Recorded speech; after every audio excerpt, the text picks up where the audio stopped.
안녕하세요. 예, 아까 소개를 받은 이동우입니다. 오늘 강의의 주제는 스마트폰입니다. 그러니까 어떻게 보면 스마트폰이 우리가 너무나 익숙하게 사용하고 있고, 그래서 뭐 잘 활용하고 있는데 웬 스마트폰을 1시간 이상 강의한다는 게 말이 되느냐. 이미 그리고 스마트폰을 인해서 굉장히 많은 것들이 변화를 했는데 다 알고 있는데 뭘 더 알 필요가 있을까? 근데 저는 오늘 그 스마트폰이 가져온 변화에 대해서 조금 다른 관점에서 좀 생각해 보는 시간을 좀 가졌으면 합니다. 스마트폰은 이미 완성된 기술이 아니라 진행형의 기술이고, 또한 과거와 현재의 어떤 기술들과 연관이 되어 있으면서 우리의 삶의 굉장히 중요한 조건이 되고 있다는 점을 좀 생각해 보면서, 과연 우리가 스마트폰에 대해서 무엇을 더 이해할 필요가 있고 또 무엇을 더 질문해 볼 것인가. 특히 제가 오늘 좀 소개하고자 하는 관점은 미디어 생태학이라는 좀 시각에서 스마트폰을 좀 생각해 보고자 합니다. 스마트폰은 우리가 늘 손에 들고 있죠. 그래서 여러분들도 손에 들고 있고 저도 손에 들면서 심지어 그 대화 중에도 스마트폰을 보는 행위가 종종 이루어지고 있습니다. 이걸 퍼빙이라고 하죠. 그래서 아마 눈 뜨고 일어나서부터 잠이 들기까지 아마 계속 가장 옆에 있는 게 사랑하는 사람이 아니라 스마트폰이 아닐까라는 생각이 듭니다.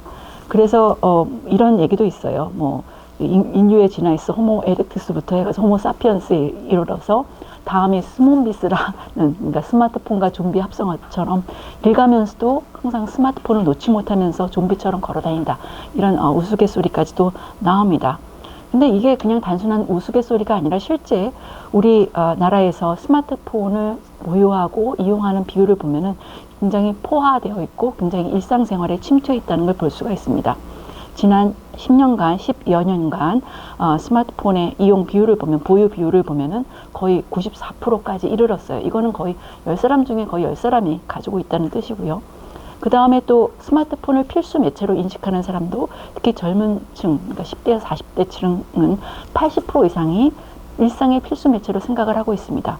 물론 좀 연세가 되시는 분은 자라온 환경이, 그러니까 텔레비전이라든지 이런 것들을 통해서 주요 뉴스나 정보나 오락거리를 찾지만 이미 많은 젊은 사람들을 비롯하여 40대까지는 스마트폰을 통해서 심지어 이런 뭐 드라마라든지 이런 것들도 시청하는 것을 우리가 쉽게 볼 수 있습니다.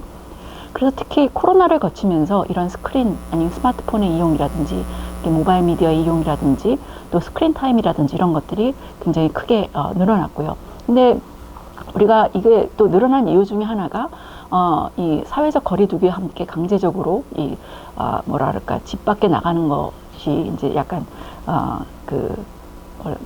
억제가 되면서 디지털을 통해서 연결한다든지 스마트폰을 통해서 연결한다든지, 그리고 스마트폰이라든지 각종 디지털 기기를 통해서 뭔가 정보를 얻는다든지 이런 것들이 되게 중요하게 되면서 스크린 타임이라든지 모바일 미디어의 이용이라든지 이런 것들이 늘어났죠. 그리고 근데 이제 중요한 것은 이런 것이 있었을 때 우리가 보통 얘기하는 것은 스마트폰의 이용 방식, 이걸 어떻게 활용해서 무엇을 할 것인가, 그러니까 활용하는 방식, 이런 것들에 대한 논의와 더불어 스마트폰 이용이 문제가 됐을 때, 예를 들어서 뭐 중독이라든지 의존 형성이라든지 뭐 이런 것이 됐을 때 병리학적으로 문제를 삼고 사회적으로 담론화시킵니다. 특히 과도한 스마트폰 이용을 통해서 조절력이 떨어져서 굉장히 문제가 된다. 특히 청소년들한테 이런 문제가 있다. 이런 식으로 이제 지적을 하면서 스마트폰이, 우리가 이제 좀 사람들이 신경 쓰면서 스마트폰의 문제에 대해서 얘기를 하죠. 그래서 어떻게 보면은 스마트폰의 이용에 대해서 우리가 얘기할 때는 이것에 대해서 잘 활용하면은 잘 활용될 수 있고, 좀 문제가 될 때는 이거를 좀 사용 목적이라든지 이런 것들을 변화시키고 하면은 잘 활용할 수 있겠지라는 거, 내지는 스마트폰이 굉장히 과의존하면은 문제가 된다, 중독이 된다, 이런 식으로 굉장히 어떻게 보면 좀 어떤 기능적인 것, 아니면 도구적인 측면, 아니면 좀 문제적인 측면, 이런 것들을 중심으로 스마트폰을 이야기해 오지 않았나라는 생각이 듭니다.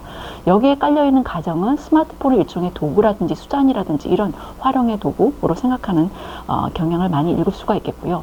그래서 제가 오늘 얘기하고자 하는 것은 스마트폰이 단순한 활용의 도구인 것인가, 오히려 스마트폰에 이루어진 어떤 스마트폰과 함께 이루어진 어떤 일상생활의 변화를 이해하기 위해서는 미디어 환경으로서 스마트폰을 바라볼 필요가 있지 않을까라는 생각이 듭니다.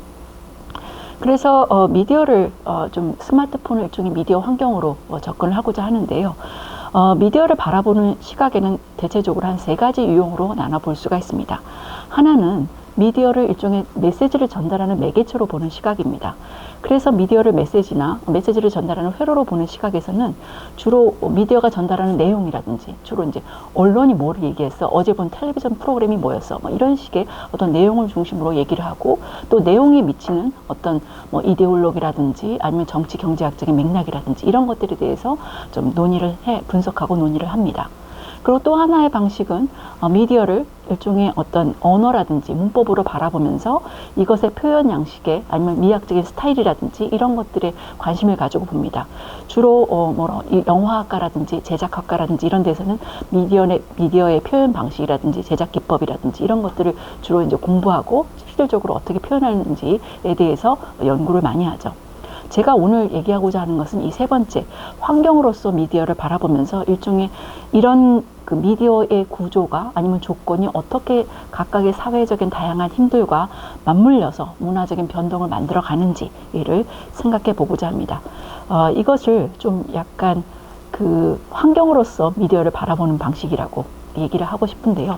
이거는 대표적인 미디어 생태학자인 마샬 맥클루한에 의해서 많은 부분 여러 번 지적이 되어 왔습니다. 그러니까 환경이라고 하면 예를 들어서 물고기가 물속에 있었을 때는 사실 본인이 사는 환경에 대해서 별로 의식하거나 생각하지 않고 그냥 살아가죠. 근데 물 밖에 나왔을 때 아니면 물이 오염됐을 때 이 물의 존재에 대해서 갑자기 의식하게 되는 거죠. 그것처럼 우리도 미디어 환경에 대해서 늘상 그 안에 있기 때문에 잘 의식하지 않고 살다가 미디어에 대해서 참 낯설게 보기가 굉장히 어렵다라고 얘기를 합니다. 이거는 뭐 단순하게 일반 사람뿐만 아니라 저도 미디어를 연구하고 있지만 이런 미디어 환경을 거리를 두고 좀 의식하면서 이해하기가 쉽지는 않은 것 같아요. 그리고 또한 미디어에 이렇게 의식하기가 또 어려운 그 이유 중에 하나가 우리가 보통 미디어를 얘기할 때 미디어의 내용에 먼저 이렇게 시선이 가기 때문이기도 합니다. 맥클루한은 이런 얘기를 해요. 우리가 미디어의 컨텐츠, 그럼 내용이라는 것이 어떻게 보면은 강도가 그 집 지키는 강아지한테 던져주는 피가 뚝뚝 떨어지는 살코기처럼 우리의 주의를 뺏어가기 때문에 사실은 우리가 미디어 자체가 가지고 있는 어떤 조건이라든지 어떤 힘이라든지 이런 것들을 잘 보지 못한다. 오히려 우리가 미디어에 대해서 얘기할 때는 주로 내용에 대해서 얘기를 많이 하죠. 그래서 오늘은 어떻게 보면은 이런 우리가 그동안 이제 이런 컨텐츠라든지 아니면은 메시지라든지 이런 것들을 중심으로 봤다면은 배경으로서 미디어를 바라보는 시각을 좀 가지려고 해요. 근데 이제 배경으로 바라본다고 해서 미디어 자체를 일종의 대상화시켜서 뭔가 하나의 사물로서 다루는 것이 아니라 일종의 우리의 상황이라든지 이런 상황의 속성이라든지 그런 것들을 이해하기 위한, 그러니까 왜 이렇게 컨텐츠가 이렇게 이루어지고 있지? 왜 이런 식의 활용이 이루어지고 있지? 왜 우리가 이런 식의 경험과 느낌이 이루어지고 있지? 이런 것들을 이해하기 위한 이런 어떤 배경, 조건으로서 우리가 미디어를 좀 이렇게 전면으로 끌어들여서 살펴보고자 합니다. 왜냐하면 배경으로서 미디어가 잘 의식되지 않고 있기 때문에. 그렇지만 우리의 경험이라든지 감각에는 굉장히 중요한 조건이기 때문에 그렇죠. 그래서 맥클루한의 얘기를 좀 더 하자면은 맥클루한은 그런 얘기를 합니다. 심지어 그 전등도 미디어를 보면서 전등의 메시지는 현대 사회의 24시간 돌아가는 현대인의 삶이라고 얘기합니다. 그 미국의 원래는 그 대선이라든지 이런 것들이 이루어졌을 때 주로 사람들이 이렇게 대중 집회라든지 이런 것들을 통해서 그 대선 후보들이 그 연설을 한다든지 이런 것들을 통해서 본인들의 정치적인 메시지를 전달을 했었는데 1960년대, 60년에 첫 이 대선 TV 프로그램이 토론회가 등장을 해요. 근데 흥미로운 것은, 그러니까 내용에 상관없이 라디오를 통해서 존 F 케네디하고 닉슨의 토론을 들은 사람하고 텔레비전을 통해서 그 대선 TV 토론회를, 미국 대선 TV 토론회를 들은 사람하고 굉장히 다른 반응이 나옵니다. 그러니까 라디오를 들었을 때는 굉장히 논리적으로 굉장히 정치에 이렇게 관록이 있는 리처드 닉슨의 정견이 굉장히 훌륭하게 논리적으로 표현됐다라고 더 선호도를 표현했고요. 반면에 텔레비전을 통해서 이 TV 토론회를 본 사람은 존 F 케네디가 훨씬 똑똑한 것 같은데, 굉장히 말을 잘하는 것 같은데 라고 하면서 훨씬 더 존 F 케네디한테 굉장히 호감을 가졌고, 실질적으로 선거 결과도 존 F 케네디의 승리로 끝납니다. 이거는 뭐냐면은 맥쿨란이 아까도 얘기했듯이 내용보다도 어떻게 하면은 텔레비전 자체라는 매체가 가지고 있는 우리가 그 어떤 현실을 대하는 태도라든지 인식의 방식이라든지 이런 것들이 굉장히 이 미디어 조건에 의해서 많은 부분 영향을 받는다라고 얘기를 하죠.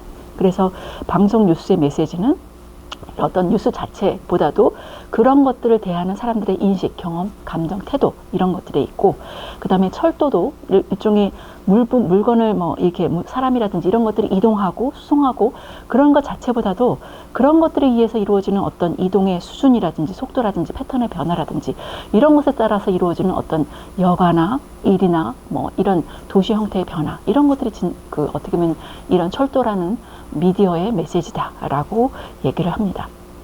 그랬을 때 이제 그 미디어 생태학이라는 도대체 무엇인가? 사실 이게 뭔가 이렇게 체계화된 학문은 아니지만 이런 용어를 처음 쓴 사람은 1968년도에 닐 포스트만이 이 단어를 처음 쓰면서 어떻게 미디어가 인간의 감각이라든지 지각이라든지 이해라든지 감정이라든지 가치라든지 이런 것들을 그러니까 이런 것에 어떻게 영향을 미치는가? 그러면서 더 나아가서는 이런 것들이 이런 미디어와의 상호작용이 우리의 생존에 어떤 영향력을 갖는가 이런 것들을 살펴보는 게 미디어 생태학이라고 처음 얘기를 합니다.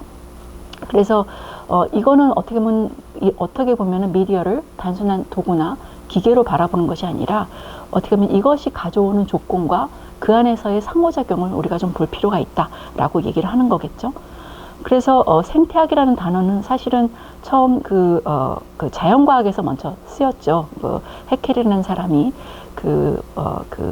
오이코스와 로고스를 합쳐서 생태학이라는 단어를 만들면서 유기체와 그것의 유기적, 무기적 환경에 맺는 복잡한 상호관계를 연구하는 학문으로서 처음 생태학이라는 단어를 만들어내는데요. 그러면서 사실 생태학이라는 것 자체가 환경에 대한 연구라든지 환경보호주의라든지 아니면 물리적인 환경에 국한된 연구라든지 자연사라든지 이런 연구가 아니라 어떻게 보면 유기체의 어떤 생존 조건 아니면 환경과 유기체의 복합적인 어떤 관계를 주목하는 게 생태학이라고 봤을 때 미디어계 생태학은 미디어와 인간 아니면 미디어와 문화 또 아니면 더 나아가서는 미디어와 다양한 미디어의 관계를 하면서 그런 관계성에 주목을 하면서 미디어를 좀 더 배경에 있는 미디어를 좀 전면에 드러내면서 좀 더 이해하려고 하는 게 미디어 생태학이라고 볼 수가 있겠고요. 특히 이 안에서 이루어지고 있는 되게 역동적인 되게 변증법적인 관계, 과정 이런 것들을 주목합니다. 특히 우리가 도구를 쓰고 미디어를 쓰고 하는 이제 미디어를 어떻게 활용하느냐 그런 측면에 좀 더 관심을 갖지만 미디어 생태학은 이런 식의 도구의 활용을 통해서 우리 자체가 어떻게 변화하는가 이 굉장히 상호작용적인 과정 자체에 관심을 갖고 있습니다. 그리고 이건 넘어가도록 하겠고요. 그래서 이거는 기존의 이런 미디어를 아니면 기술을 굉장히 도구로, 그러니까 미디어의 어떤 기능을 활용해서 어떠한 효과라든지 어떠한 목적을 달성하겠다. 아니면 어떠한 목적을 위해서 이런 미디어나 기술을 쓰겠다라는 이런 도구주의적인 시각이라든지 전통적인 커뮤니케이션은 누가 무엇을 어떤 메시지를 어떤 매체를 통해서 어떻게 전달하고 그걸 통해서 어떤 효과를 낸다 이런 식의 어떤 전통적인 커뮤니케이션 모델과는 다른 좀 더 전체론적인 시각을 갖습니다. 닐 포스트만이 이런 얘기를 하거든요. 새로운 기술은 뭔가 새로운 기존에 있던 것에 무엇을 하나를 더하는 것이 아니라 아니면 기존에 있던 것을 뭔가를 빼는 것이 아니라 어떻게 보면 모든 것을 바꿔놓는다라고 얘기하죠. 모든 것의 관계성이 바뀌기 때문에 전체가 바뀐다. 즉 물에 한 방울의 빨간 물감을 한 방울 떨어뜨렸을 때 단순한 물 플러스 빨간 물방울 하나가 아니라 그 어떻게 보면 물 전체의 어떤 색깔도 변하고 뭔가 작용이 바뀐다 그런 거죠. 그래서 이러한 환경이라든지 그 안에서 이루어지는 변화를 살펴보는 게 미디어 생태학적인 시각이라고 볼 수가 있어요. 그랬을 때 여기서의 어떤 시각은 그 미디어를 일종의 환경으로서 바라볼 뿐만 아니라 환경 자체를, 그러니까 우리가 둘러싼 모든 환경 자체를 미디어로 바라보는 시각을 갖습니다. 그래서 모든 게 미디어가 되는 거죠. 전통적인 커뮤니케이션 학계에서는 메시지를 주고받는 채널로서 특정 유형의 내용을 담는 매체로서 생각했다면은 미디어 생태학에서는 우리의 지각이라든지 경험이라든지 이런 것들을 매개하고 구성하는 이런 모든 것들이에요. 그래서 언어라든지 상식 시스템 아니면 인간이 만든 모든 인공물이라든지 기술이라든지 뿐만 아니라 이런 메시지 체계, 그러니까 유기적, 무기적 모든 체계까지 이 둘러싸인 뭐 예를 들어 도시도 미디어로 볼 수가 있겠죠. 그래서 인간의 조건으로서 미디어를 바라볼 수가 있겠고요. 그리고 중요한 것은 이런 미디어와 인간, 문화, 의식 이런 것들의 관계라든지 아니면 공생적인 변화, 진화 뭐 이런 것들을 좀 의식적으로 인식해 보려고 합니다. 그리고 또한 이런 것들을 인식하는 데서 굉장히 중요한 게 미디어가 가지고 있는 각각의 미디어가 가지고 있는 어떤 편향이라고 할까요? 그러니까 편향이 편견이 아니라 특정한 방식으로 그러니까 삶의 방식이라든지 범위라든지 수준이라든지 양식이라든지 이런 것들을 구조화하는 조건을 좀 보려고 합니다. 그리고 이제 이런 식의 미디어 효과는 단순하게 굉장히 단선적인, 그러니까 어떤 기술을 통해서 어떤 효과를 낸다. 그러니까 보통 이게 도구주의적인 시각에서 보통 이런 얘기를 하죠. 이런 기술을 사용해서 어떤 효과를 갖는다. 되게 기술 결정론적인 시각을 갖는데 미디어 효과가 되게 복합적인 과정으로 이루어진다고 얘기를 합니다. 그래서 맥클루한은 이런 얘기를 해요. 이런 복합적인 것을 설명하기 위해서 테트라드라는 미디어의 법칙을 가져와서 설명을 합니다. 즉 어떠한 새로운 매체가 등장을 해서 이제 보편, 그러니까 뭐 이게 상용화되었을 때 어떠한 기능이라든지 경험이라든지 뭐 이런 것들을 뭐 어떤 것들을 향상시키고 아니면 감각이라든지 이런 것들을 확장시키고 향상시키는 측면이 있지만 이것이 동시에 어떤 기존의 어떤 것들을 쓸모없게 만들거나 퇴화시키거나 대체하거나 마비시키는 측면이 있고 또한 과거에 벌어졌던 아니면 과거에 퇴화되었던 어떤 것들을 회복하거나 부활시키는 측면이 있고 또한 미디어가 새로운 매체가 등장하면서 그것 자체가 또 다른 이것이 갖는 한계 때문에 가질 수 있는 새로운 어떤 니즈라든지 이런 것들을 만들어 나가면서 그러니까 그것이 갖는 한계에 의해서 역전될 가능성이 동시에 진행되어져 나간다고 얘기를 합니다. 그래서 어떻게 보면 이게 주어진 것이 아니라 미디어가 이용되어지면서 수행되어지면서 우리 일상생활에 들어오면서 이런 환경 속에서 이런 복합적인 과정이 동시에 진행되어져 나가고 있고요. 그래서 아마 오늘도 얘기를 할 것이 단순하게 이런 스마트폰이라든지 그것을 통해서 매개되어지는 다양한 미디어 형식을 통해서 우리의 어떤 경험들이 향상되었는가 뿐만 아니라 그걸 통해서 퇴화가 되거나 기존의 어떠한 우리의 어떤 그 문화적인 경험이라든지 감각이라든지 이런 것들을 어떤 방식으로 회복하면서 또 어떤 한계에 의해서 역전될 수 있는 이런 식의 동시적인 과정으로서 이런 변화가 일어나고 있는지 그리고 이게 늘 변화를 하고 있죠. 이제 이런 것들에 대해서 생각해 보는 시간을 가지려고 합니다. 예, 요것도 좀 지나가도록 하겠고요. 예. 그래서 사실은 이게 이런 테트라들을 통해서는 그러니까 어떻게 보면은 단순한 이 미디어의 효과라는 것이 단순한 이런 매체 하나에 의해서 그냥 이게 툭 튀어나오는 어떤 효과가 아니라 기존의 다양한 매체의 경험이라든지 이런 그런 활용이라든지 문화라든지 이런 것들과 맞닿아서 과거와 또 현재와 또 이것이 또한 아까도 얘기했듯이 한계에서 새로운 매체에 대한 니즈가 만들어진다고 했죠. 이런 것들이 동시적으로 이루어지는 어떤 관계성 속에서 만들어지는 매체 효과가 전개되어져 나간다는 걸 생각해 볼 수가 있습니다. 그래서 매체 생태학은 되게 개별 미디어가 가지고 있는 매체 형식, 물리적인, 상징적인 형식뿐만 아니라 그것이 갖는 어떤 편향, 어포던스라든지 구속력이라든지 이런 것들도 살펴보면서 그것이 갖는 그것이 수용되어지고 수행되어지면서 이루어지는 다양한 복합적인 어떤 효과라든지 이런 것들을 통해서 우리의 어떤 문화라든지 이런 것들이 매개화되어지면서 어떤 식의 관계성들이 형성되어져 나가는지 이런 것들을 이렇게 두루두루 살펴보면서 이것저것을 이렇게 탐험해보는 아니면 탐구해보는 어떤 학문이라고 생각을 해볼 수가 있겠습니다. 네, 그래서 이렇게 배경으로서의 매체를 형상화시켜서 전면에 드러나오면서 존재를 조건지는 미디어 환경의 형식이라든지 미디어의 형식이라든지 과정이라든지 이런 것들을 좀 성찰의 대상으로 삼으면서 오늘 스마트폰이 갖는 어떤 미디어 환경으로서의 특징 특성 이런 것들과 무엇이 변화하고 있는지를 한번 생각해 보겠습니다. 미디어 일단 스마트폰이 원래 지금 미디어 현재 우리가 들고 있는 이 5G의 이 스마트폰이 아니었죠. 굉장히 이 안에서도 어떻게 보면 미디어의 진화를 우리가 살펴볼 수 있겠고 어떤 식의 미디어에 대한 욕구, 어떤 경험 이런 것들, 형식 이런 것들을 담아하는지를 살펴볼 수 있습니다. 그러니까 이거는 좀 짧게 넘어가도록 할게요. 1세대, 2세대, 3세대로 넘어오면서 쭉 보면은 이 안에 굉장히 속도도 빨라지고 굉장히 다양한 형식의 어떤 미디어 형식들도 들어오고 그 안에서 할 수 있는 것들이 되게 많아지고 있습니다. 그래서 이제 지금 요즘에 5G라고 얘기하는 고속, 초연결, 초저지연의 이런 그 이동통신 시대를 살고 있고요. 이거는 기존보다 굉장히 빠른 속도로 데이터가 처리되고 전송되어지면서 우리가 기존에 했던 그 다양한 어떤 매체 기능이라든지 이런 것들을 우리가 손안에 든 그 스마트폰을 통해서 이용할 수 있게 됩니다. 그래서 이러한 스마트폰의 미디어 특성을 한 3가지 정도로 생각을 해본다면은 일종의 첫 번째는 모빌리티라고 생각을 해볼 수가 있을 것 같아요.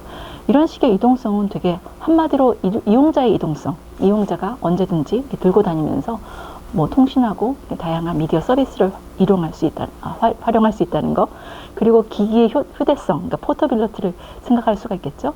그리고 이제 이런 기기를 통해서, 그러니까 언제 어디서나 이런 네트워크, 디지털 네트워크에 연결할 수 있으면서 굉장히 가상적인 이동성이라든지 이런 것들이 굉장히 쉽게 이루어진다는 거죠. 그러니까 휴대 가능하면서 물리적으로 이동하면서 사용할 수 있고 그 안에서 굉장히 가상적인 이동성이라든지 이런 것들이 손쉽게 이루어지면서 기존의 책상 앞에서 이용했던 유선 컴퓨터라든지 이런 것의 한계를, 그러니까 옛날에는 컴퓨터 안에 들어가잖아요. 그런 어떤 장소에 고정되어 있기 때문에 그런 개념에서 벗어나서 늘 내 옆에서 나의 상황에 맞게 사용할 수 있게 되고, 기존의 책은 포터빌리티는 있었죠. 그러니까 늘 들고 다니면서 휴대 가능한, 화장실에도 들고 가서 읽어볼 수가 있었지만 책이 가지고 있는 어떤 정보라든지 이런 것들은 되게 제한적이고 정보의 어떤 상징적인 형식도 굉장히 문자를 중심으로 이루어지기 때문에 한계를 가졌죠. 이제 이런 것들이 굉장히 쉽게 사람들이 사용을 할 수 있게 되고요. 뿐만 아니라 기본적으로 디지털성에 기반을 하고 있기 때문에 이것이 갖는 어떤 계산 능력에 기반한 어떤 네트워크화라든지 디지털화라든지 데이터화라든지 이런 것들이 가능하게 됩니다. 사실 이거를 설명하려면 조금 길어지지만은 기본적으로 커뮤니케이션의 역사를 보면은 그것을 구성하는 기본적인 어떤 형식이 있고 그것이 가능하게 하는 일종의 소위 말하는 편향, 어포던스가 분명히 있었던 것 같아요. 구술 미디어 같은 경우는 소리라든지 신체를 기반으로 해서 커뮤니케이션이 이루어지기 때문에 이 소리와 신체에 기반한 어떤 커뮤니케이션의 조건이 마련이 되었고요. 반면에 필사 같은 경우는 문자를 통해서 문자라는 인조물을 통해서 신체로부터 말이 벗어나서 이 표현들이 분리가 돼서 그러니까 여러 군데를 떠돌아다닐 수 있게 되죠. 즉 아는 사람하고 아는 지식이 이게 분리돼서 지식 자체가 하나의 사물로서 인조물로서 돌아다닐 수 있게 되고요. 근데 인쇄술은 이런 것들이 인쇄기나 이런 것들이 기계적으로 복제 가능하게 하면서 조금 더 정보의 어떤 대중화라든지 그리고 영속화라든지 이런 것들을 가능하게 했고요. 전기 같은 경우에는 되게 전파를 통해서 굉장히 순간적으로 접속이라든지 접근이 가능하게 함으로써 지구촌이라는 맥클란이 말한 이런 어떤 커뮤니케이션의 조건을 만들었고요. 디지털은 이런 계산 가능성, 0과 1로 통해서 모든 어떤 정보라든지 이런 것들을 0과 1로 계산 가능한 데이터로 만들고 그래서 알고리즘으로 처리 가능한 대상으로 만든다는 거. 이게 굉장히, 그래서 또한 이 네트워크를 통해서 뭔가 유통하면서 활용할 수 있게 만든다는 굉장히 큰 특징이라고 볼 수가 있겠습니다. 그렇기 때문에 스마트폰에 모든 것들이 다 들어올 수 있게 되는 거죠. 그래서 이제 멀티미디어, 멀티 플랫폼 환경을 통해서 각각의 다양한 미디어 형식을 오가면서 유동적으로 활용할 수 있게 되죠. 그러면서 스크린 자체도 보면은 과거의 화면은 이렇게 조그맸어요. 근데 보면 아까 벽돌폰도 굉장히 조그맸었고 그런데 지금 스크린이 진화가 되고 굉장히 좀 더 직관적으로 활용할 수 있는 터치 기반의 각종 앱이 들어오는 인터페이스가 만들어지면서 사실 이 화면을 보면 뭐가 생각나세요?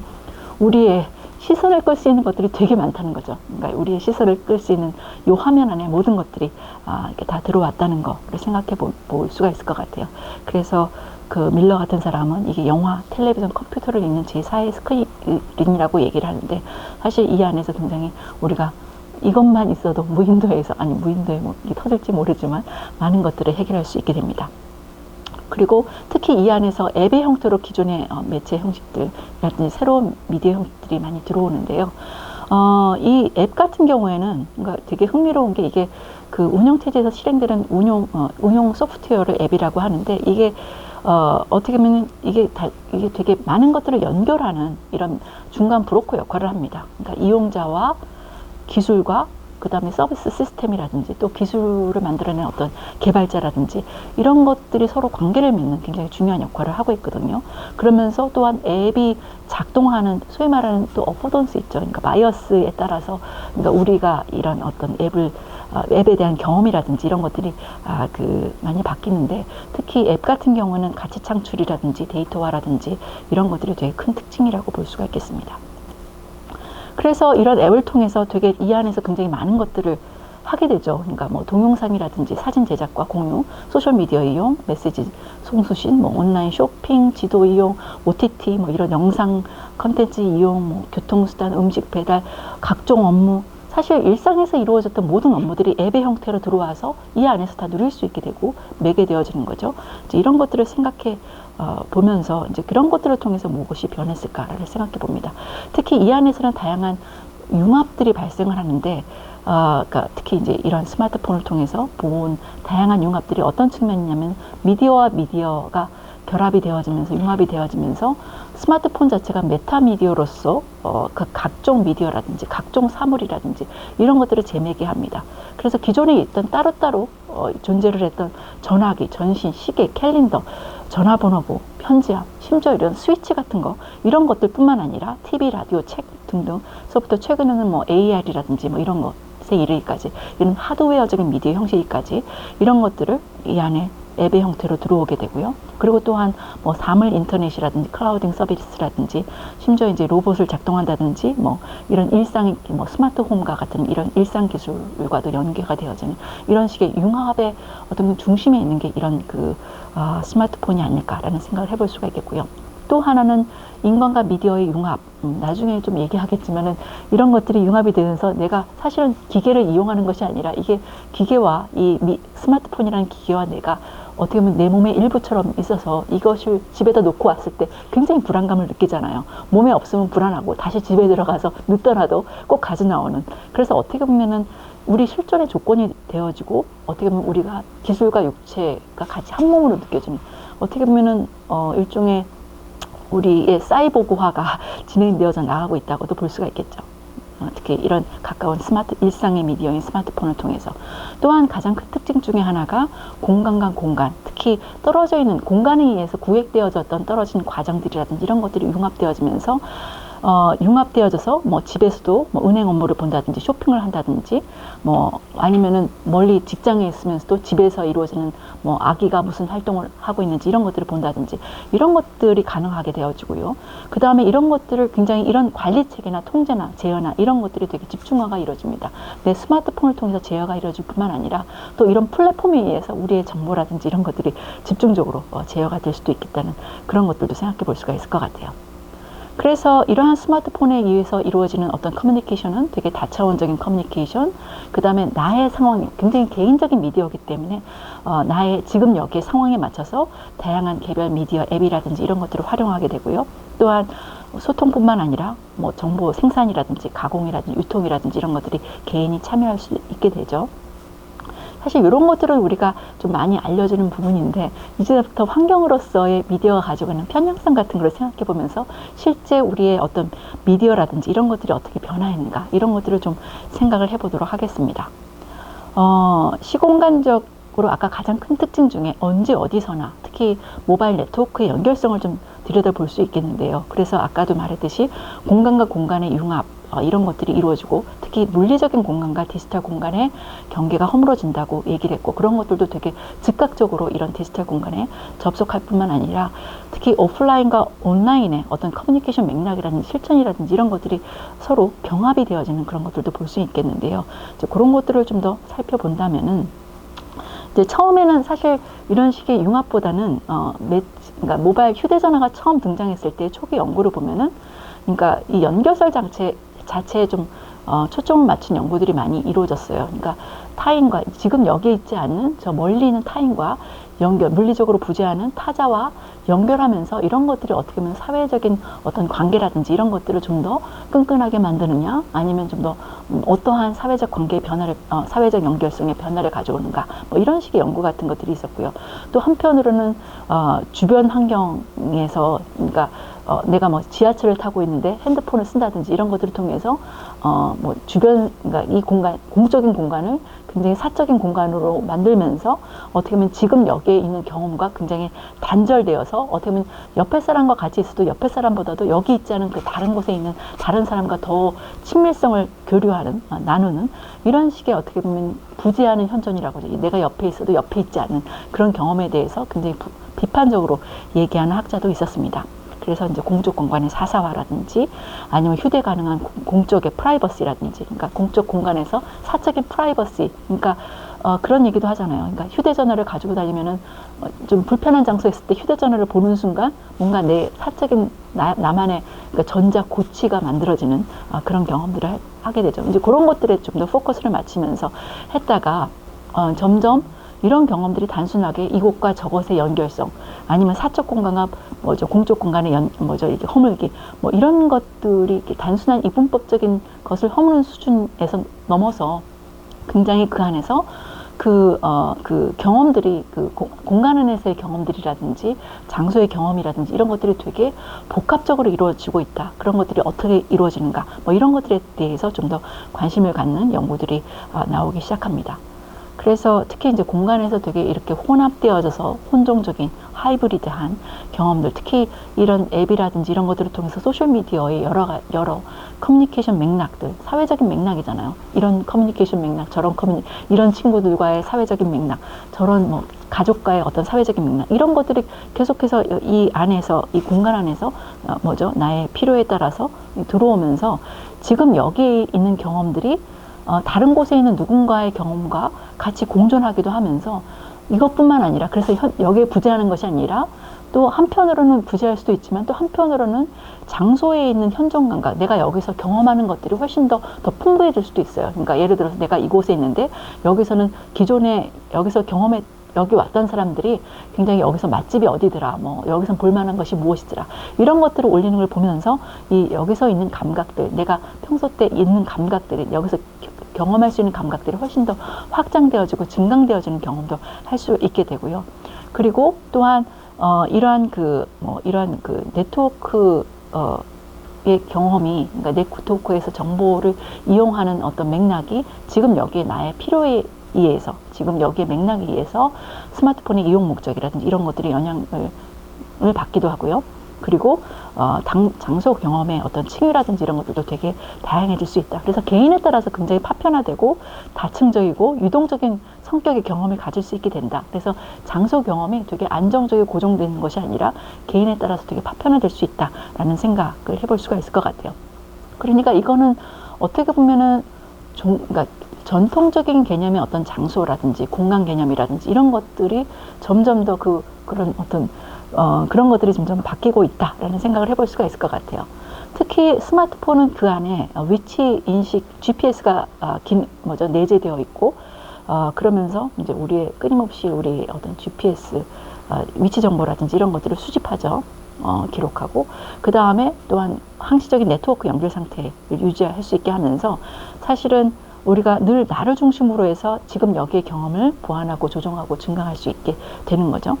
그래서 과거에 지도 같은 경우에는, 그러니까 여러분들 이 한국 정밀지도에서 지도 책이 있었죠. 그래서 아마 옛날에 운전하시는 분은 이 책을 가지고 이 좌표를 찍어서 내가 객관적으로 어디에 위쳐 있고, 이 동서남북 파악해서 내가 어느 쪽으로 이동해야 되고, 굉장히 객관화된 그런 척도에 기반하여서 축소된 어떤 지도에서 나의 위치를 먼저 좌표로 찾고, 그 안에서 뭔가 동서남북의 객관적인 방향성을 중심으로 해서 나의 위치라든지 어디로 갈 것인가를 찾았는데, 지금은 나를 중심으로 해서 내 주변에 지도가 펼쳐지고 주변 정보를 알 수 있고, 그리고 굉장히 실시간으로 교통 정보라든지 이런 것들을 안다든지, 그러면서 나의 이동성이라든지 이런 것들을 되게 미시적으로 조종할 수 있게 되죠. 그래서 이런 것들이 어떻게 보면 우리의 어떤 도시의 흐름이라든지 나의 어떤 행동, 도시에서의 나의 공간에서의 어떤 그 경험이라든지 어떤 움직임이라든지 이런 것들이 큰 변화를 일으키는 굉장히 중요한 조건이 되고 있는 걸 살펴볼 수가 있을 것 같아요.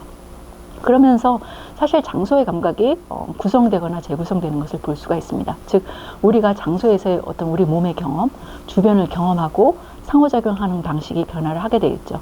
특히 이런 장소 감각에서 다양한 앱들이 이런 장소 경험을 매개화하고 있다는 것을 볼 수가 있을 것 같아요. 아까도 얘기했듯이 굉장히 우리가 처음 가는 장소도 지도 앱이라든지 이런 것들을 통해서 여러 번 가본 사람처럼 잘 찾아가고, 그 주변에서 맛집도 내가 여러 번 가본 사람처럼, 동네 사람처럼 이 집이 뭐가 맛있대 라고 하면서 메뉴 경험하지 않고도 어떤 걸 주문해야 될지 안다든지, 그래서 낯선 장소를 굉장히 익숙하게 접한다든지, 또한 주변에 있는 이성 친구라든지 이성을 만난다든지 주변에 있는 친구를 만난다든지 이런 새로운 만남을 갖는다든지 이런 것들을 가능하게 하죠. 그러니까 이거는 기존의 어떤 물리적인 장소 경험에서는 불가능했던 이런 새로운 장소 감각이 만들어지고 있고요. 그래서 또한 장소에 대한 콘텐츠라든지 이런 것들을 제작을 할 수 있고, 이런 것들을 또 본인의 소셜미디어라든지 이런 것들을 공유하면서 장소를 기반으로 해서 타인과 상호작용한다든지 이런 것들도 가능해지게 됩니다. 그러면서 장소의 감각이 만들어지는 다양한 사례들이 있는데, 제가 몇 가지만 얘기를 한다면은, 원래 장소가 가지고 있던 특성이 더 약간 고정관념화되는 것들이 있어요. 그래서 사람들이 어떤 경험을 하면은 그런 경험을 또 가서 또 찍고, 그래서 여기 와서 이걸 경험해야 돼 하면서 어디를 가면은 뭘 꼭 가봐야 돼 하면서 또 가서 그 사람이 또 그곳에 가서 또 찍고 하면은 그곳에서는 반드시 이걸 경험해야 돼 하면서 기존에 가졌던 그 장소의 어떤 그 정체성이라든지 이미지라든지 이런 것들을 재확인하고 하면서 오히려 그 장소의 어떤 기본 원래 가지고 있던 어떤 이미지라든지 이런 것들이 더욱 고정되는 경우가 있죠. 예를 들어서 제주는 휴양도시다. 그러면 그런 이미지들이 계속해서 쌓인다든지, 전주는 전통도시다. 그런 이미지들이 계속 쌓인다든지 이런 것들이 이런 식의 감각 만들기가 가능해졌고요. 또 하나는 아까도 잠깐 얘기했듯이 스마트폰을 통해서 공유된 소셜 이미지라든지 미디어의 이미지라든지 이런 것들을 통해서 장소의 본질이 재구성되기도 합니다. 그래서 누군가에서 소셜미디어 인플루언서라든지 이런 파워블로거라든지 이런 사람들이 가서 이 집이 굉장히 괜찮더래 하면서 갑자기 사람들이 그곳에 가서 이제 갑자기 그곳에 가봐야 되는 반드시 가봐야 되는 장소가 되고, 또 이곳에서는 반드시 뭔가를 먹어봐야 되고, 그러면서 뭔가 과거에 그냥 동네였었는데 갑자기 힙한 장소가 되고 트렌디한 장소가 되고, 뭔가 사람들이 반드시 가서 어떤 특정한 경험을 해야 되는 장소로서 만들어지기도 하죠. 이제 이런 것들도 쉽게 볼 수가 있는 것 같아요. 예. 그리고 뿐만 아니라 새로운 장소 감각들도 만들어지는 것들도 볼 수 있습니다. 그 포켓몬고가 우리나라에 들어와서 지금은 좀 약간 시들하긴 하지만 이런 것들이 들어오면서, 근데 이제 다른 방식의 이런 그 증강 형식이라든지 이런 것들이 가능하게 되는데, 하여튼 포켓몬고가 들어오면서 게임의 세계가 내 주변 환경에서 경험할 수 있게 되죠. 물리적인 장소에서 그러니까 게임을 한다든지 이런 것들 현재도 가능하고요. 뿐만 아니라 그러니까 이 스마트폰을 통해서 주변 환경에서, 예를 들어서 그러니까 오른쪽 같은 경우에는 그 장소에 가서 인천의 과거의 모습이라든지 이런 것들을 보면서 현재의 장소에서 과거의 어떤 역사라든지 이런 것들, 과거의 모습이라든지 이런 것들을 같이 겹쳐서 본다든지, 그러면서 그 환경을 아니면 그 장소를 경험하고 상호작용하는 방식이 굉장히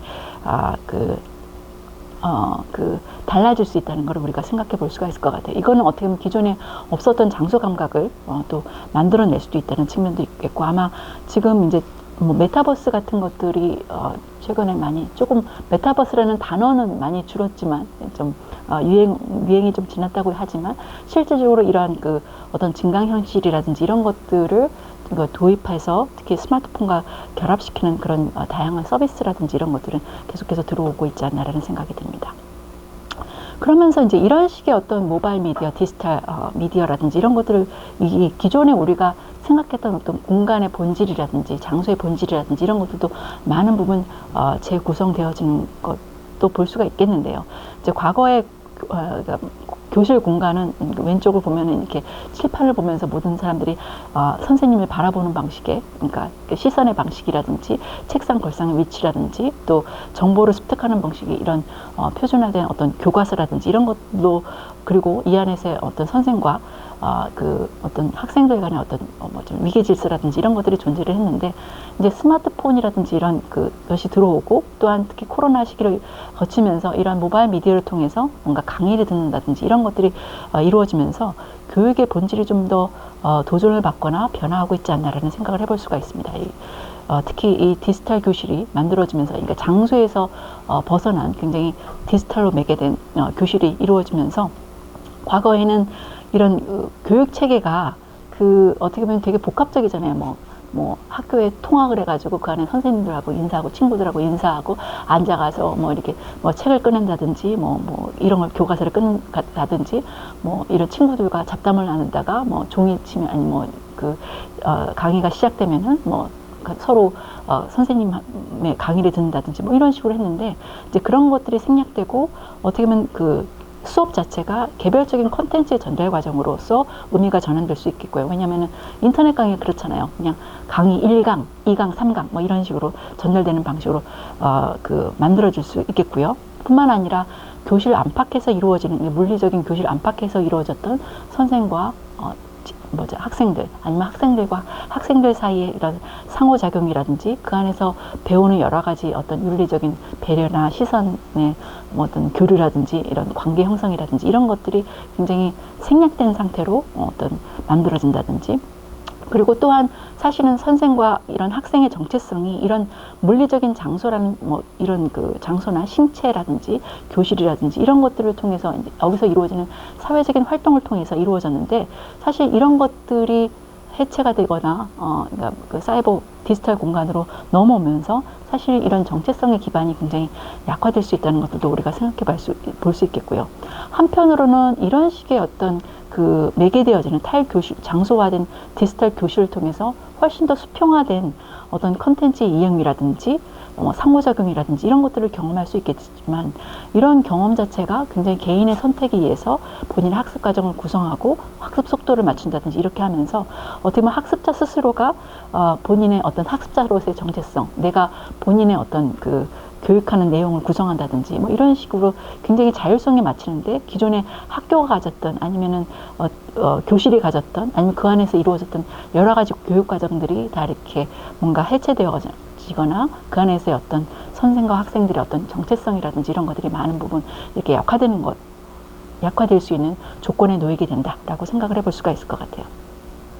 또 본다면은 가정 공간의 감각도 마찬가지입니다. 이 사적 공간과 특히 이제 코로나가 지나면서, 그러니까 이 집에 있는 시간이 많아지면서 특히 가정 공간에서 재택근무를 한다든지 재택학습을 한다든지 이런 것들이 되게 심화되어졌고, 아니면은 이 안에서 뭔가 콘서트를 안 가고 그죠?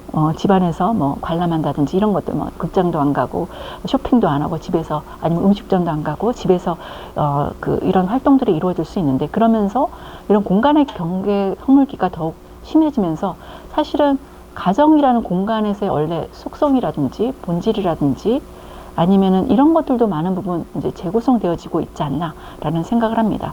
옛날에는 가족이라는 것은 가족들이 모여서 안식을 취하고 휴식을 취하고 서로 뭔가 화목한 가족 공동체를 경험하고, 그런데 지금은 이제 각자의 매체로 각자의 컨텐츠를 즐기고, 사실은 식사하면서까지 눈 맞춤은 스크린에 눈을 맞추고 있는 것들도 흔히 볼 수 있지 않나라는 생각이 들고요. 또한 가족에서는 쉼터인데 집에 와서까지도 일을 해야 되고 그래야 되는 것들도 볼 수가 있겠죠. 그러면서 또 하나의 또 사례로서는 이 돌아다니기, 여행의 감각 같은 것들도 생각해 볼 수가 있겠는데요. 전통적으로의 여행은 이런 친숙한 일과라든지 일의 공간에서 벗어난 굉장히 비일상적인 경험이었죠. 근데 스마트폰의 이용을 통해서 일상생활의 경험하고 여행 경험, 이게 좀 이분법, 이게 경계가 허물어지고 이게 되죠. 아까도 잠깐 장소 경험의 재구성 과정에서 잠깐 얘기를 했듯이 낯선 곳에서도 되게 이 스마트폰의 정보를 통해서 굉장히 친근하게 접할 수 있게 되고 또 익숙한 곳도 되게 낯설게 접한다고 얘기를 했었잖아요. 그러니까 어떻게 보면은 낯선 곳에 가서 새로운 경험을 하는 것이 아니라 그 안에서도 내가 평소 때 했던 드라마를 계속 본방사수한다든지 아니면 가족이라든지 친구하고도 계속해서 지속적인 즉각적인 연락을 주고받는다든지 하면서 소위 말해서 이런 일상생활의 스필오버가 흘러넘치기가 뭔가 타지 아니면 낯선 곳에서도 이루어질 수 있게 만들고 그러니까 전혀 낯설지가 않은 거죠. 그래서 과거에 우리가 관광 산업에서 만들어졌던 여행객의 시선이 최근에 스마트폰을 통해서 되게 이것도 저것도 아닌 굉장히 경계의 시선이 만들어지고 있다. 즉 뭐냐면은 이곳에 와서 굉장히 낯선, 굉장히 새로운 곳에 왔지만 사실 일상의 생활도 굉장히 유지하면서 또 이런 그 낯선 곳에서의 새로운 경험도 되게 어떻게 보면 기존에 많은 사람들이 올렸던 그런 경험이라든지 이런 것들을 확인하고 뭔가 다시 한번 경험해보는 이런 식의 경험 자체가 약간 모호해지는 그러니까 어떻게 보면 스마트폰에 의해서 매개된 시선으로서 그 장소의 경험, 여행 간 곳의 경험이라든지 이런 것들을 바라보고 때에 따라서 여행 계획을 수정한다든지 그리고 또한 이런 그 여행에서의 경험을 소셜미디어라든지 이런 것들을 통해서 올리면서 사람들이 어떻게 반응할까 이런 것들 대중이 어떻게 하면은 나의 여행 경험을 더 관심 있게 봐줄까 이런 것들을 생각하면서 대중 네트워크 이 친구들 소셜미디어 친구라든지 이런 사람들의 시선을 생각하면서 여행 경험을 하는 이런 그 여행객의 시선, 그러니까 경계의 시선을 갖게 되지 않는가 생각을 합니다. 그래서 어떻게 보면 여행의 본질이 가지고 있던 그 여행의 본질이었던 모험이라든지 탈출이라든지 이런 것들이 많은 부분 좀 약화되지 않았나라는 생각을 해볼 수가 있어요. 그 밑에 그 에어비앤비의 온라인 익스피리언스 같은 경우에는 그 코로나 시기에 에어비앤비가 원래는 여행 가는 사람들한테 이렇게 자기 집 같은 거를 이제 공유해 주는 서비스였었는데 이제 사람들이 많이 여행을 못 가니까 오히려 에어비앤비에서 이런 온라인으로서 그 여행을 간 것 같은 경험을, 그러니까 여행지에서의 경험 같은 것들을 실질적으로 에어비앤비 그 호스트들이 제공을 해주는 거예요. 그래서 이 그림 같은 경우에는 양과 함께 명상하기 이런 영상을 올리면서 실질적으로 사람들이 그곳에 가는 느낌 같은 것들을 가질 수 있게 해준다고 얘기를 해요. 하여튼 이런 식의 여행 감각 같은 것들도 새롭게 만드는 것들도 볼 수가 있겠죠. 뿐만 아니라 이런 것들을 통해서 본인의 어떤 자아라든지 이런 것들을 표현하는 이런 것들도 굉장히 흔하게 볼 수가 있는 것 같아요. 옛날에는 내가 누구인지를 보여주기 위해서 표현하는 것들이 있었다면 여러 가지가 있었다면 지금은 이 공간도 특히 소셜미디어를 통해서 그러니까 공간도 자기 정체성을 보여주는 굉장히 자기를 보여주는 문화적인 실천이 되고 있다는 것들도 생각해 볼 수가 있을 것 같은데요.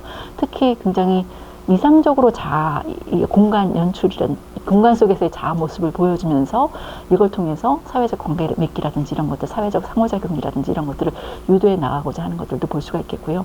또한 흥미로운 것은 이런 식의 어떤 자기 표현이라든지 이런 것들이 소셜미디어라든지 이런 것들을 통해서 공유되어짐으로써 아까도 얘기했듯이 장소 감각을 또 만들어 나가는 것들도 볼 수가 있을 것 같고 또한 이 위치에 대한 빅데이터를 구성해 나가고 또 이제 그걸 통해서 장소에 대한 뭔가 그 다양한 그러니까 그 플랫폼들의 어떤 상업화라든지 이런 것들도 이루어지고 상업적인 어떤 그런 마케팅이라든지 이런 것들도 이루어지는 것을 볼 수가 있습니다. 그리고 이제 또 하나는 이런 시간적인 공간적인 편향뿐만 아니라 사회적인 편향도 우리가 생각을 해볼 수가 있는데요. 사회적인 편향은 그러니까 말 그대로 물리적으로 함께하자는 사람들과 가상적으로 함께 상호작용을 하는 건데 이게 어떻게 보면 코로나 시기를 거치면서 굉장히 중요한 특히 스마트폰이 되게 중요한 부분을 차지하고 있다고 생각을 합니다.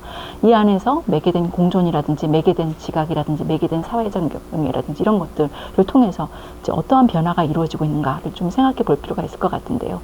특히 우리가 이런 그 커뮤니케이션을 통해서 소통을 하게 되죠. 그래서 많은 사람들과 멀리 있는 누군가와 대화를 나눌 수 있을 뿐만 아니라 또한 소셜 네트워크라든지 이런 것들을 통해서 다양한 어떤 소셜 미디어라든지 앱, 뭐 거기서의 네트워크라든지 이런 것들도 이동을 하면서 공정감, 그러니까 뭔가 사람들과 같이 한다는 감각이 굉장히 되게 복합적으로 구성이 될 수 있다는 것들도 그 생각을 해볼 수가 있겠고요. 그래서 특히 이 다양한 사회적 맥락이라든지 이런 것들이 칸막이라든지 이런 것들이 많은 부분 허물어지고 있고 되게 그 안에서 개인이 되게 유동적으로 뭐 회사 사람하고 얘기했다가 거기서 또 친한 사람하고 얘기했다가 또 가족하고 얘기했다가 뭐 친구랑 얘기했다 뭐 이런 것들이 되게 유동적으로 이루어지는 것을 볼 수가 있는데요.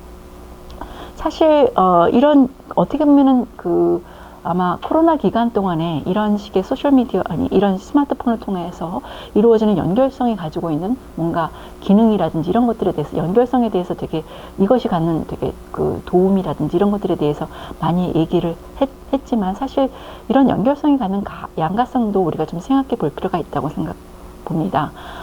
여기에 대해서 이제 특히 셰리 터클이라는 사람 같은 경우에는 외로워지는 사람들이라든지 대화를 잃어버리는 사람들이라든지 이런 것들을 통해서 이런 우리가 연결성을 하기 위해서 그러니까 굉장히 많은 대화를 그러니까 이런 그 스마트폰을 통해서 또 스마트폰을 통해서 매개되는 다양한 소셜미디어 앱을 통해서 굉장히 많은 얘기와 많은 사람들과 연결되고 상호작용을 하고 있는데 사실상 거기서 진정한 대화를 하고 있는가? 너무나 같이 함께 있지만 너무 외로워지는 건 아닌가?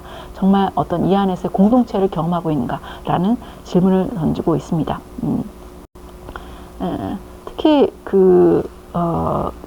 특히 이제 코로나19를 통해서 우리 일상에서 디지털로 더 많이 소통하고 소통 방식이 다변화되고, 그러니까 특히 멀티미디어를 통한 커뮤니케이션 이동성, 커뮤니케이션 활용이라든지 이런 것들이 되게 증가를 하는데 흥미로운 것은 사람의 목소리, 그러니까 콜 포비아가 되게 증가됐다고 얘기를 해요. 이게 되게 굉장히 그렇대라고 얘기하지만 실질적으로 사람들과 직접적으로 만나서 아니면 사람들의 목소리를 듣고 얘기하는 것에 대해서 되게 불편감을 느끼거나 되게 두려워하거나, 그리고 사실은 그 코로나 이후에 아마 그 강의를 나가신 분들은 좀 알겠지만은 학생들이 서로 대면해서 서로 뭔가 관계를 맺거나 상호작용하는 것이 굉장히 대면해지는, 그러니까 되게 어려워지는 것들, 그러니까 친근감을 갖기가 되게 쉽지 않고 어떻게 해야 되는지를 굉장히 호소하기 위해서 이제 인터넷에 이걸 어떻게 하죠라고 물어보는 친구들이 많아지지 않았나라는 생각이 듭니다. 이게 되게 역설적이죠. 우리는 너무나 많은 연결성 속에 살고 있고 너무나 많은 대화를 하고 있고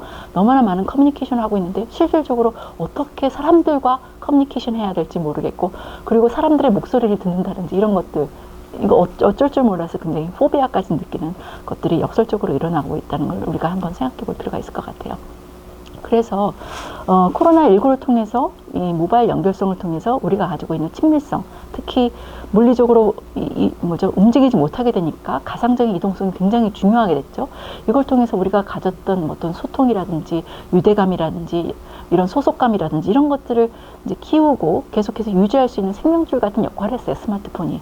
그러면서 뭔가 함께하는, 그래서 그러니까 나를 넘어서 누군가와 연결되어져 있고 마치 뭐뭐 하는 것처럼, 마치 내가 사람들과 대화하는 것처럼, 마치 내가 어디를 가서 쇼핑하는 것처럼, 마치 내가 무엇을 즐기는 것처럼, 마치 뭐뭐 하는 구조, 이런 것들은 굉장히 자연스럽게 접하게 되지만 마치죠. 그러니까 그거는 실제가 아니잖아요. 그러면서 어떻게 보면은 이 안에서, 그러니까 뭔가 항상 그 안에서, 그러니까 아까도 얘기했지, 함께 하지만 외로움을 느끼는 사람들, 그러니까 외로움은 늘 더 많이 느끼는 사회가 되지 않았나라는 생각이 듭니다. 그리고 한편으로는 이 양가성 중에 하나가 이런 상호 연결이라든지 나의 감정이라든지 나의 어떤 여러 가지 그런 생각이라든지 뭐 행위라든지 이런 것들을 더 깨알같이, 그러니까 내가 의식하지 않은 상태에서도 데이터화하고 기록하고, 그러면서 알고리즘에 기반한 이런 미시적인 표적화에 굉장히 취약해진, 그러니까 나의 의지와 상관없이 그런 것들도 우리가 동시에 진행되어 나간다는 것들도 생각해 볼 수가 있을 것 같아요. 특히 이런 식의 어떤 친밀성이라든지 이런 것들의 이 형태가 조금씩 변화를 하면서 특히 이런 2020년대 이후에, 그러니까 특히 스마트폰이 굉장히 일상적으로 좀 더 굉장히 의존도가 굉장히 높아진 이런 코로나를 거치면서 우리의 생각과 감정이라든지 이런 것들이 굉장히 데이터화가 조금 더 세밀하게 이루어지고 더 많이 축적이 되어지고 의지와 상관없이 이루어지면서 더 예측 가능한 어떤 개인 맞춤화된 어떤 그 표적 서비스를 알고리즘의 작동 방식이라든지 이런 것들이 되게 이루어지지 않았나라는 생각이 듭니다. 예, 그래서 이런 것들을 친밀성 5.0, 6.0 이런 식으로도 얘기를 하는데요. 그러니까 이런 것들을 우리가 좀 생각해 볼 수가 있을 것 같아요. 그래서 제가 얘기를 좀 하고 싶은 것은 그래서 여기서 우리의 어떤 관여 방식이라든지 이런 것들이 좀 바뀌고 있지 않나. 그러니까 이게 그러니까 조건 자체가 그렇다는 거죠. 물론 모든 사람들이 다 뭐죠 이렇게 그렇다는 건 아닌데 우리가 이제 관여 방식이나 아니면 정동이라고 하잖아요. 정서적인 관여 방식 이런 것들을 생각해 봤을 때 이 젠킨스라는 사람은 두 가지 양식이 존재를 한다고 얘기를 해요. 하나는 어텐딩, 그러니까 뭔가를 주의하는 거예요. 그러니까 뭔가를 어텐션을 주고 또 즉각적으로 반응하는 이런 식의 양식이 있고 다른 하나는 텐딩, 뭔가를 이렇게 보살피고 뭔가 그 안에서 조금 더 좀 그 사색을 하는 좀 깊이 있게 들어가는 그런 식의 양식이 있는데, 그러니까 이 주의하고 즉각적인 양식은 주로 이제 자기를 위주로 해서 이루어지는 양식, 관여 양식이고 보살피고 사색하고 하는 이런 과정을 아무래도 이제 남도 생각하고 하니까 조금 더 타자지향적인 이런 식의 양식이라고 볼 수 있는데 이제 이런 스펙트럼이 디지털로 매개되어지는 이런 그 미디어 활용에 있어서도 이런 스펙트럼이 존재할 수 있지만 이런 그 매체의 시공간적인 아까 편향이라고 얘기했죠. 이런 조건에 따라서 사실은 훨씬 더 이 즉각적이고 즉각적인 행동, 즉각적인 사건 아니면 어떤 상황의 어떤 문제 해결 이런 것들 아니면 그러기 때문에 좀 더 이런 주의하기라든지 즉각적인 양식이 좀 더 장려화되고 있고 그러기 때문에 어떻게 보면 이것과 굉장히 깊숙하게 결합이 되어져 있는 자본주의 소비 시스템이라든지, 그러니까 이거 같은 경우는 굉장히 즉각적인 소비라든지 즉각적으로 반응해서 뭔가 좀 더 이 안에서 이 플랫폼 안에서 머물게 한다든지 이런 것들을 좀 더 쉽게 하는 환경 속에 노출되어질 수가 있게 되고 또 그 안에서 되게 뭔가 허위 조작 정보라든지 뭔가 낚시글이라든지 폭력이라든지 뭔가 이런 것들의 확산이라든지 이런 것들이 누군가 불링한다든지 이런 것들이 되게 수월해지고 있고 또한 우리가 생각하는 이런 그러니까 이게 민주주의라든지 이런 모든 사람들이 함께 다양한 의견을 이렇게 하면서 논의하고 하는 이런 것들에 기반한 아니면 그 사람들 개개인의 어떤 인권이 존중되어지는 이런 시민권이 굉장히 취약한 상태에 놓일 수도 있다라는 생각을 해볼 수가 있을 것 같아요. 그래서 그러니까 어떻게 보면은 우리가 쓰고 있는 이런 매체에 의해서 미디어를 이용하면서 우리가 과연 미디어가 우리를 어떻게 변화하고 있는가. 그러니까 맥클루한이 그런 얘기를 하거든요. 이 미디어가 가져온 생태학적인 변화는 그러니까 내가 어떻게 생각한다고 나의 의지나 나의 생각이나 이런 것들에 따라서 나타나는 것이 아니라 그 효과가 나타나는 것이 아니라 서서히 우리의 감각 비율이라든지 지각 패턴이라든지 이런 것들을 서서히 변화하면서 나타난다라고 얘기를 합니다. 그래서 우리가 뭔가를 감각을 향상하고 뭔가를 우리의 역량을 더 갖게 되지만 그걸 통해서 사실은 우리가 기존에 가졌던 어떤 감각이라든지 우리가 뭔가 경험이라든지 이런 것들이 좀 더 동시에 되어지는 아니면 그런 동시적인 과정이라고 우리가 마비가 되어지는 그런 동시적인 과정이라고 생각해 볼 수가 있을 것 같아요. 그래서 왼쪽 그림 같은 경우에는 그 김기창 선생님이 1989년도 아현동의 그 골목 안 풍경을 이렇게 사진으로 담았는데 사실 지금은 이런 풍경을 찾아볼 수가 없죠. 그러니까 이 90년대 들어 80년대 말의 풍경과 지금 2020년대 지금 풍경에서 어떠한 변화가 일어나는가 이런 통시적으로 살펴본다면은 아마도 아까 좀 전에 그 젠킨스가 얘기했던 에릭 젠킨스요. 우리가 아는 헨리 젠킨스가 아니라 이 사람의 말에 따르면 어떻게 보면 텐딩에서 어텐딩이라는 건 텐딩이 보살피기가 좀 결여되어지고 없는 그런 식의 어텐딩, 뭔가 계속해서 주의력이 뭔가 이렇게 스크린에서 뭔가를 계속해서 주의를 옮겨다니는 주의 산만이기도 한 그런 시대에 살고 있지 않나. 그 안에서 우리가 어떤 식의 스펙트럼을 가지고 사는가 이런 것들을 생각해 볼 수가 있을 것 같아요. 이 비디오는 생략을 하겠고요. 예, 이것도 생략을 하겠습니다. 그래서 하여튼 이런 식으로 하면서 사실은 우리가 기계와 아까 그 기술, 인간과 기술의 결합체라고 얘기하면서 사실은 우리가 되게 뭔가 기존의 어떤 인간이 물리적인 신체로 가지고 있는 아니면 인지적으로 가지고 있는 어떤 그 역량을 넘어서 인간 이상의 뭔가 감각이나 경험이나 어떤 역량 같은 걸 가지고 있고 더 많은 것을 할 수 있고 더 많은 뭐 책임을 질 수 있고 뭐 하면서 할 수 있게 되지만 과연 그런 것들을 통한 변화는 되게 복잡하고 양가적인 측면을 갖는다라는 것을 우리가 좀 생각을 하면서 이런 매개화 과정이 갖는 복합적이고 양가적인 과정에 대해서 좀 생각해 볼 필요가 있다 생각을 해보고요. 이건 조금 이따 좀 더 논의를 좀 해보도록 하겠습니다.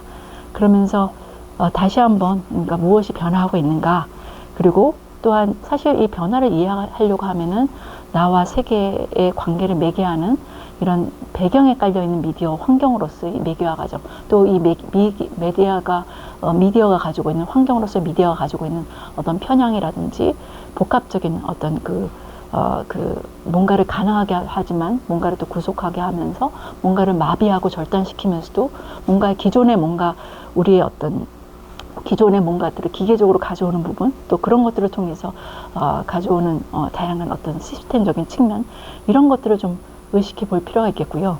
매클루하는 그러면 어떻게 해야 되느냐, 이걸 어떻게 얘기하냐면은 일단은 좀 생각해보자. 그러니까 아니 지켜보자. 그러니까 그냥 본인이 내가 하고 있는, 내가 경험하는 것, 내가 미디어를 통해서 경험하는 것들, 내가 미디어를 어떻게 이용하는지를 좀 지켜보자. 다른 사람들이 하는 거 뭔가 좀 지켜보자. 사실 이게 어떻게 보면 좀 약간 성찰하는 그런 거리두기를 해보고, 그리고 사실 이거를 과거에 나 때는 뭐 했었는데 지금 이렇다라고 비판하기보다는 과연 이런 환경 안에서 우리가 어떤 식의 통제력을 가질 수 있을까라는 생각을 하면서 현재 미디어만이 문제를 해결하는 솔루션이라고 보지 말고, 그러니까 어떠한 통제력을 갖기 위해서 어떠한 미디어 형식이라든지 이런 내가 어떠한 미디어 환경을 구성해 나갈 수 있고 어떠한 어떤 인간 행위성을 가질 수 있을까라는 생각을 해볼 수 있겠고, 또한 여기서 이런 행위성을 좀 성찰해 볼 때 가장 또 중요한 것은 이런 어떠한 가치를 가지고 이런 행위성을, 아니면 어떠한 목적을 가지고 이런 행위성을 가져야 될 것인가, 이런 문제도 생각해 봐야 될 것 같아요. 특히 이 모바일 융합과 더불어 이런 이 통제 기능이 되게 집중화되어졌죠. 나한테 집중이 되지만 이건 어떻게 보면 플랫폼이라든지 아니면 기술이라든지 이런 것에 또 집중화가 이루어졌다는 것도 우리가 굉장히 좀 생각해 봐야 될 부분인 것 같고요. 그리고 마지막으로 이제 닐 포스트만이 미디어 환경에 대해서, 변화에 대해서 이런 질문을 좀 생각해 볼 필요가 있다고 얘기를 하는데요. 이거를 던지면서 강의를 마칠까 합니다. 미디어는 항상 파워스적인 거래를 가져온다고 얘기를 해요. 그러니까 무엇을 주고 있고 가져오고 혜택, 그러니까 선물 같은 걸 가져옵니다. 무엇을 가능하게 하지만 뭔가를 또 무효화하거나 뭔가를 아까 말했던 퇴화시키거나 이런 측면이 있다는 거. 그리고 이런 미디어 환경 안에서는 늘 누군가는 이득을 얻지만 또 혜택을 얻지만 누군가를 피해를 보거나 그 해를 입는 사람들이 있을 것 같고요. 그리고 이러한 변화를 어떻게 우리가 그 생태학적인 변화를 우리가 좀 의식하고 이해해 볼 수 있을 것인가. 그리고 이러한 미디어의 어떤 메시지가 무엇인가. 아까 메시지라는 것은 단순하게 내용이 아니라는 거죠. 이런 것들을 통해서 사실 변화하고 있는 우리 자체가 메시지가 될 수 있겠죠. 이렇게 우리 주체가 어떻게 변화하고 있고 어떻게 우리가 진화하고 있지라는 거를 좀 의식해 보는 작업도 되게 필요할 수 있겠고요. 특히 이런 그 변화 과정에서 이루어지고 있는 기술 해법주의, 그러니까 기술을 통해서 어떤 기술의 문제를 해결해 나가려고 하는 거, 이것을 우리가 그대로, 아니면 기술의 변화를 굉장히 불가피한 것으로 받아들여야 되는가, 절대적이고 불가피한 것인가, 이런 것들에 대해서 좀 생각해보고, 이런 기술의 의존도 내지는 이런 우리 기술 복합체, 아까 결합체, 이런 것들을 가질 수 있는 어떤 문제라든지 이런 것들에 대해서 같이 한번 생각해보자 라고 합니다. 네, 이상입니다. 감사합니다. 네.